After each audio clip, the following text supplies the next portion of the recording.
It's me again, your all-around beautician. For today's video nga, tayo ay magsiservice sa isa sa kilalang funeral dito sa Caloocan. Ito nga ay ang Jara Funeral. O mga mare, hindi shoot na yun sa servicean natin dyan kundi ang owner ng Jara. Dahil nga alipin tayo ng pera, 7 PM nga nagpabook ang ating kliyente. At syempre dahil Filipino time tayo, 8 PM na ako nakarating. Una ko nga palang ginawa ang anak ng owner ng Jara Funeral. At dito nga, na-nail prep ko na ang kanyang kuko. Bali, ang ipapagawa niya is soft gel extension. Dahil nga sanay na siya sa long size ng soft gel tip, for the go natin yarn. And, chararan! This is the final result of her nails. Simple but classy design.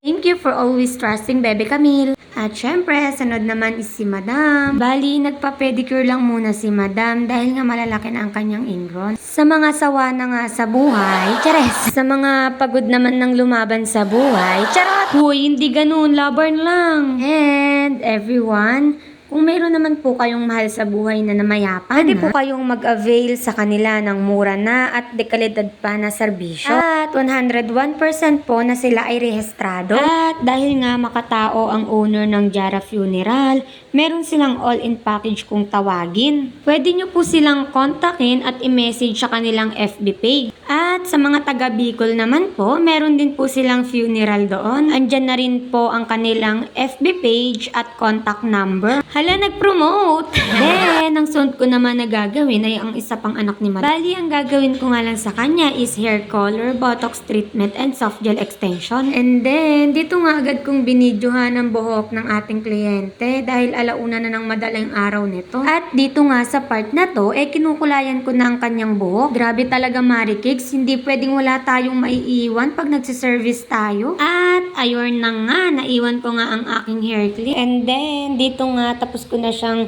i-hair color at nakababad na ang kanyang buhok sa botox treatment.